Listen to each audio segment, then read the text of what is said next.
해외 감동 사연 삼성 베트남 불법 파업 미국 관세 46% 철수 결정. 일부 조용한 불안의 시작. 안녕하세요. 저는 베트남 타이ung 웬성에 있는 삼성전자 공장에서 근무 중인 쯔엉하은이라고 합니다. 현재는 회사 홍보팀에서 커뮤니케이션 업무를 맡고 있고 입사한 지는 벌써 10년이 되어가네요. 처음 조립 라인에서 근무를 시작했을 때는 하루 종일 서서 일하면서 손끝이 까맣게 닳도록 납땜하고 테스트를 반복했었는데요. 지금은 주로 본사와 베트남 언론사 간의 인터뷰를 조율하거나 공장 외부 행사에 나가 대표로 말하는 역할을 맡고 있습니다. 처음 입사할 때만 해도 이 정도까지 될 거라고는 상상도 못했습니다. 가난한 집안에서 태어나 고등학교 졸업과 동시에 취업 전선에 뛰어들 수밖에 없었던 저에게 삼성전자의 존재는 말 그대로 인생 역전의 기회였습니다. 하지만 요즘 제게도 하나의 의문이 자꾸만 맴돌고 있습니다. 어쩌다 이렇게까지 와버린 걸까요? 며칠 전이었습니다. 회사 내부 메신저에 이상한 글이 올라오기 시작했어요. 삼성 철수한다던데요? 진짜인가요? 우리 공장도 닫는다면서요? 하이퐁은 이미 투자 멈췄다던데. 처음엔 가벼운 농담쯤으로 넘겼습니다.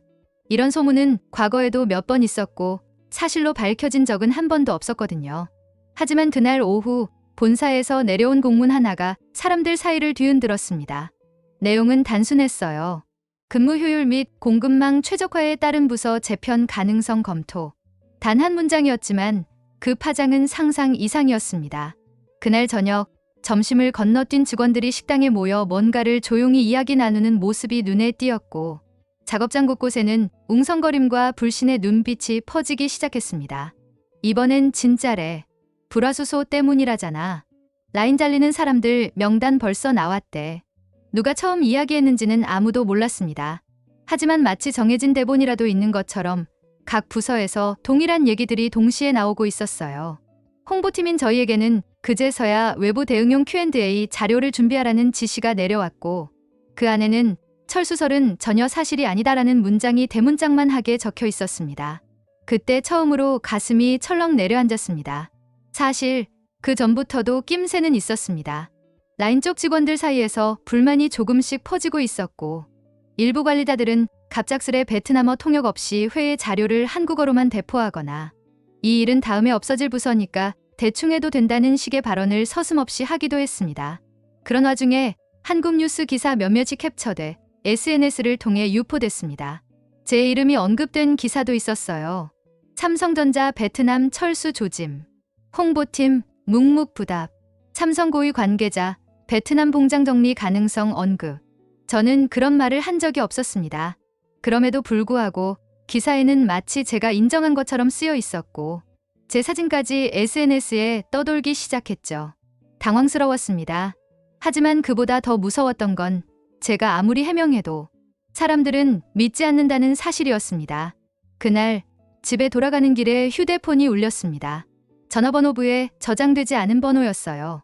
하은 씨, 조심하세요. 누군가 당신을 모니터링하고 있어요. 그리고 전화는 끊겼습니다. 순간 식은땀이 흘렀습니다. 누구지? 왜 나를?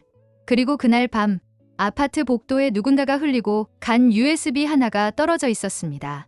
고민 끝에 그걸 들고 사무실로 돌아가 확인해 보았는데 그 안엔 생산설비 도면, 불화수소 재고 현황, 그리고 중국계 업체 접점 리스트가 담겨 있었습니다. 파일 제목 중 하나엔 이렇게 적혀 있었죠. 철수 전 확보 필요 목록. 그제서야 알게 됐습니다. 이건 단순한 철수설이 아니라 조직적인 정보 왜곡과 기술 유출의 전조라는 거려. 누군가는 삼성 철수설이라는 가짜뉴스를 퍼뜨리며 내부 혼란을 만들고 있었고 그 틈을 타 고급 기술 자료를 외부로 유출하고 있었던 것입니다. 그리고 누군가 저를 지켜보고 있었습니다. 그때부터 저의 모든 일상은 감시와 일심이라는 단어로 얼룩지기 시작했습니다. 이제 뭘 어떻게 해야 할까요? 이 진실을 혼자 감당할 수 있을까요? 이부 흔들리는 땅 위에서 철수설이 가짜라고요? 그런데 왜 공장 게시판에 미국 관세 46% 기사가 붙었을까요? 그리고 왜 박 팀장님은 멕시코 출장 준비를 하셨을까요? 저는 삼성전자 베트남 홍보팀 소속 쯔엉하은입니다. 공장 라인에서 일하던 21살 시절부터 벌써 10년이 흘렀습니다. 회사 식당의 김치찌개는 지금도 여전히 매워요. 하지만 두 맛이 제겐 희망의 상징이었습니다. 그 김치찌개 한 그릇이 저희 가족을 먹여 살렸고 제 동생들이 대학을 갈 수 있게 만든 맛이었거든요. 그런데 어느 날부터 그 식당에서도 김치찌개가 사라졌습니다. 미국이 베트남에 46% 관세를 때렸대. 삼성이 베트남 철수한다던데? 너 모르니? 트럼프가 말했잖아. Made in Vietnam은 더 이상 안 산다고. 작업자들 사이에서 떠도는 이야기가 점점 구체적으로 변해갔습니다. 기사 캡처본이 프린트돼 게시판에 붙었고 단체 메신저방에는 이제 떠날 준비하라는 암시 같은 글들이 올라오기 시작했죠.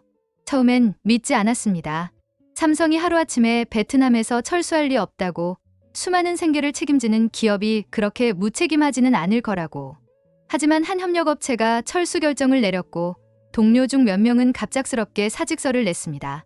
이제는 믿지 않는다는 게 오히려 이상할 지경이었어요. 그 즈음 박 팀장님이 저를 따로 불렀습니다. 하한 씨, 혹시 여기서 무언가 수상한 움직임 본 적 있어요? 수상하다니요. 어떤 걸 말씀하시는 건가요? 팀장님은 잠시 뜸을 들이시더니 봉투 하나를 제게 건네셨습니다. 봉투 안에는 익명의 제보가 적힌 종이 한 장이 들어 있었습니다. 기술 설계도 유출됨. 내부 인사 B가 중국계 기업과 접촉 중. 멕시코 이전 검토 자료 유출.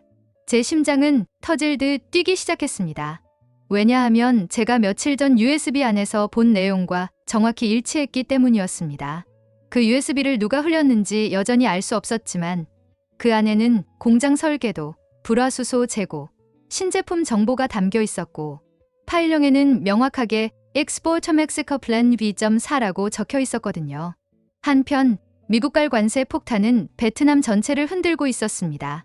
트럼프 전 대통령이 베트남산 수입품에 46%의 상호 관세를 부과하겠다고 발표하면서 공장 전체는 말 그대로 패닉 상태였습니다.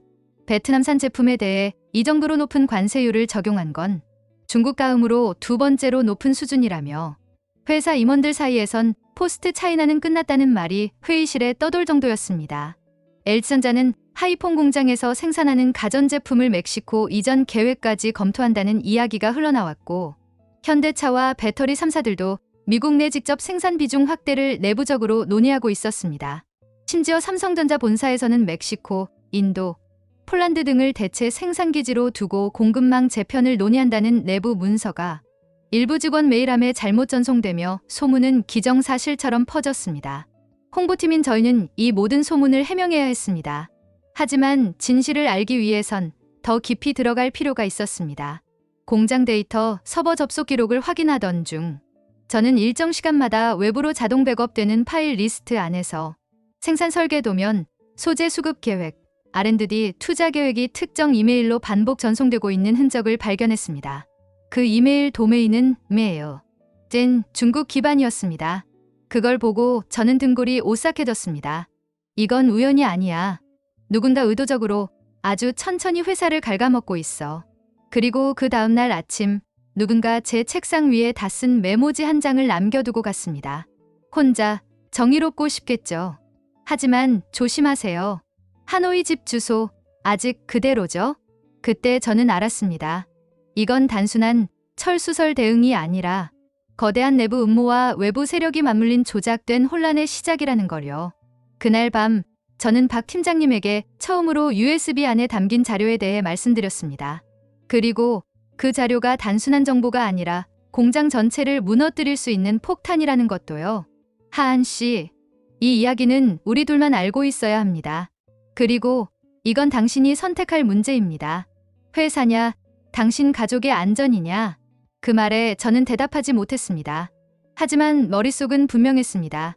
이 공장에서 일해온 10년, 그 시간을 증명할 수 있는 유일한 방법은 지금 제가 무엇을 선택하는가에 달려 있어요. 3부 그날 밤, 진실이 움직였다. 진짜 철수설보다 더 무서운 건 그걸 빌미로 회사의 숨통을 조이는 사람들입니다. 그날은 이상하게 공장이 조용했습니다. 점심시간에도 웃음소리가 거의 들리지 않았고 휴게실에서는 무언가 말하고 싶지만 참고 있는 얼굴들이 많았습니다. 뭔가 있다. 저는 직감적으로 느꼈습니다. 그날은 바로 미국발 베트남 관세 부과안이 정식 발효되는 날이었으니까요. 46%라는 숫자는 숫자 그 자체로 재앙이었습니다. 한국 제품의 경쟁력을 하루아침에 무너뜨릴 수 있는 관세였고 삼성은 그 관세를 피해갈 방법이 없었습니다. 오후 3시 내부 회의가 끝나고 박 팀장님이 제게 다가오셨습니다. 하한 씨, 오늘은 좀 늦게까지 남아줄 수 있겠어요? R&D 보안 서버 상태 확인이 필요해서요. 네, 괜찮습니다. 저는 고개를 끄덕였지만 마음은 무거웠습니다. 사실 그날 밤 개인적으로 하노이 집에 다녀올 예정이었기 때문이었습니다. 얼마 전 협박 쪽지를 받은 이후로 부모님께 연락을 드리지 못했거든요. 괜히 무서워하실까봐 아무 말도 하지 못했습니다. 오후 9시 20분. 사무동 대부분의 불이 꺼졌고 로비의 청소 직원들도 퇴근 준비를 마치고 있었습니다. 박 팀장님은 잠시 자리를 비운다며 무전기를 제게 맡기고 복도 저편으로 사라졌습니다. 그 순간 3층 기술자료보관실 쪽에서 조명이 깜빡이는 걸 보았습니다. 자동 센서 불빛인가? 하지만 이상하게도 불이 꺼지지 않았습니다. 5분, 10분이 지나도록 계속 조명이 켜져 있었고 무언가 움직이는 그림자가 창 너머로 어른거렸습니다. 저는 조심스럽게 걸음을 옮겼습니다. 비밀번호를 입력하고 문을 살짝 밀자 안에는 낯익은 뒷모습이 보였습니다. 비 과장님, R&D 부서의 실무 책임자였습니다. 저는 순간 숨을 멈췄습니다. 그의 앞에는 열려있는 노트북, 그리고 연결된 외장 USB가 놓여 있었습니다. 모니터 화면에는 제가 며칠 전 보았던 수출용 설계도면, 생산라인 재배치 계획안 파일명이 떠 있었고 그 아래에는 명확하게 표시되어 있었습니다. Export Target MEXICOF Facility. Final Version Approved. 중국어 번역본 포함. 이건 명백한 기술 유출이다. 제가 핸드폰을 꺼내 사진을 찍으려는 순간 그가 고개를 돌렸습니다. 하한 씨. 그 순간 심장이 미친 듯이 뛰기 시작했습니다. 전기 충격이라도 받은 듯 손끝이 얼어붙고 다리가 떨렸습니다. 여기서 뭐 하세요? 비 과장님의 목소리는 차분했지만 그 속에는 섬뜩한 기운이 서려 있었습니다. 팀장님 요청으로 서버 점검하러 왔습니다. 그래요? 팀장님이 보냈다고요? 그는 웃지도 않았고 눈도 피하지 않았습니다. 단지 아주 천천히 USB를 빼더니 노트북 전원을 껐습니다. 요즘 많이 힘들죠? 공장 철수한다, 안 한다 다들 불안하잖아요. 근데 이건 우리가 살 길이에요. 저는 아무 말도 하지 못했습니다. 그의 말은 논리처럼 들렸지만 실상은 명백한 배신이자 범죄였으니까요. 그날 밤 이후 회사 내부는 겉보기엔 아무 일도 없던 것처럼 돌아갔습니다. 하지만 저는 알았습니다. 이제 진실을 보고해야 할 시간이라는 걸요. USB를 몰래 확보해둔 저로선 시간이 생명과도 같았습니다. 이틀 뒤 박 팀장님에게 모든 사실을 말씀드렸습니다. USB 안의 파일, 비 과장님의 행동, 기술 유출의 정황 증거까지 모두. 그는 말없이 듣고 있다가 한마디만 하셨습니다. 당신은 회사보다 사람을 선택했군요. 고맙습니다.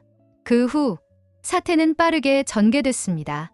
삼성전자 보안팀이 즉시 조사에 들어갔고 베트남 공안부와도 협력이 이루어졌습니다. 비 과장님은 외부 중국계 기업과 접촉한 정황이 포착됐고 그의 계좌에는 거액의 외화 송금 기록이 발견되었습니다. 가장 충격적인 건 그와 연결된 내부 직원 리스트가 12명에 달했다는 사실입니다. 그중 3명은 제가 함께 일했던 동료였습니다.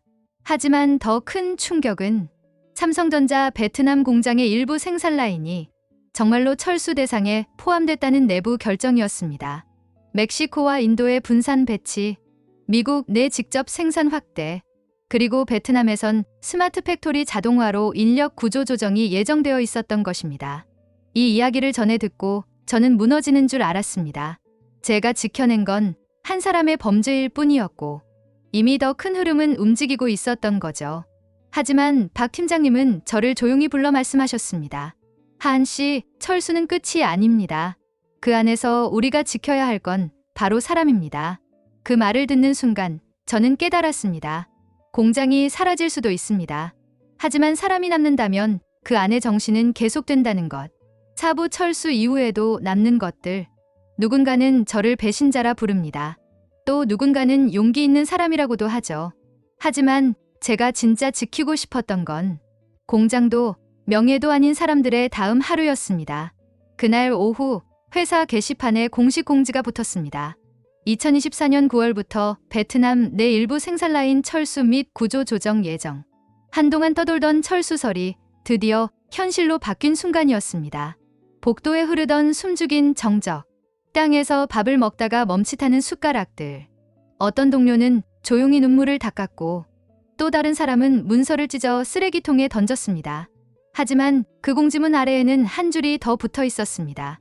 성과 인력 및 핵심 직무 인원은 스마트 팩토리 전환 인재로 재배치합니다. 그리고 그 인재 명단 속에 제 이름 쯔엉하안이 있었습니다. 그날 저녁 박 팀장님이 저를 조용히 불렀습니다. 하안 씨, 축하합니다. 스마트 팩토리 전략팀에 정식으로 배속됐어요. 그리고 특별 인사기록도 본사에 전달했어요. 기술 유출 사안에서 보여준 용기, 책임감. 회사 역사에 남을 겁니다. 그 말씀을 듣는 순간 제 눈에 눈물이 핑 돌았습니다. 저는 정말 많은 걸 잃었다고 생각했습니다. 10년간 함께 일했던 동료들 중 절반은 자발적 사직을 했고 어떤 이는 당신이 괜히 일을 키워서 이렇게 됐다며 저를 노골적으로 비난하기도 했습니다. 회의실에서는 제가 들어서면 대화가 멈췄고 복도에서는 조심해, 저 사람은 다 보고한다더라는 뒷담화도 들었습니다. 하지만 저는 알고 있었습니다. 그들 모두도 두려웠다는 걸요. 일자리를 잃을까, 가족을 책임지지 못할까 두려워서 어떤 선택이 옳은지 몰라 방황했다는 것을요. 그 무렵 저희 어머니는 저에게 편지를 하나 주셨습니다. 학교에서 돌아온 막내가 전해준 하얀 봉투에는 조심스레 꾹꾹 눌러 쓴 글씨가 담겨 있었습니다. 하안아, 아버지가 계셨다면 분명 이렇게 말씀하셨을 거야. 딸아, 잘했다. 너는 엄마 아빠 대신 정의를 택한 거란다. 엄마는 내가 자랑스럽구나. 저는 그날 밤 혼자 울었습니다. 오랜만에 온전히 울 수 있었던 밤이었습니다. 스마트 팩토리 전환 프로젝트는 생각보다 빠르게 움직였습니다. 공장 곳곳에 AI 기반 제어 장비, 무인 로봇, 열 감지 시스템이 설치되었고 생산 라인에 있던 수많은 인력은 이제 디지털 설계, 품질 분석, 원격 모니터링 등 새로운 업무로 전환되었습니다. 그리고 저는 그 변화의 중심에 서게 되었습니다. 스마트 팩토리 전략팀의 제 첫 번째 업무는 사라지는 부서의 목소리를 남기는 것이었습니다. 그동안 한 번도 주목받지 못했던 조립 라인 기술자, 오전 5시에 출근해서 밥을 짓던 식당 아주머니, 기계 틈 사이에서 하루를 보내던 보조기사들의 작고 소중한 이야기를 인터뷰로 남기는 작업이었습니다. 그 과정에서 저는 진짜 깨달았습니다. 삼성전자 베트남 공장의 진짜 자산은 수출 14%도 투자 34조 원도 아닌 그 안에서 살아가는 사람들의 삶이라는 걸요. 2025년 3월 저는 한국 본사로 단기 연수를 떠났습니다. 그리고 그곳에서 정의로운 내부 고발자라는 이름으로 신입사원 교육 강연을 맡게 되었습니다. 수많은 이들 앞에서 저는 말했습니다. 용기는 거창한 게 아니었습니다. 그저 하루를 다음 날로 이어가기 위한 선택이었습니다. 어떤 회사든 어떤 나라든 사람이 중심이 되어야 합니다. 지금도 가끔 베트남 하노이에 있는 제 집에선 막내 동생이 말합니다. 언니, 옛날엔 삼성이 우리 집을 살렸고 지금은 언니가 삼성을 지켰어. 그 말을 들을 때마다 저는 다시 마음을 다잡습니다. 아직 가야 할 길은 멉니다. 하지만 이제는 두렵지 않습니다. 진실을 지킨다는 것은 때때로 가장 큰 용기가 필요합니다. 하지만 그 용기가 결국 누군가의 내일을 지킬 수 있다면 그 하루는 절대 헛되지 않았다고 저는 믿습니다.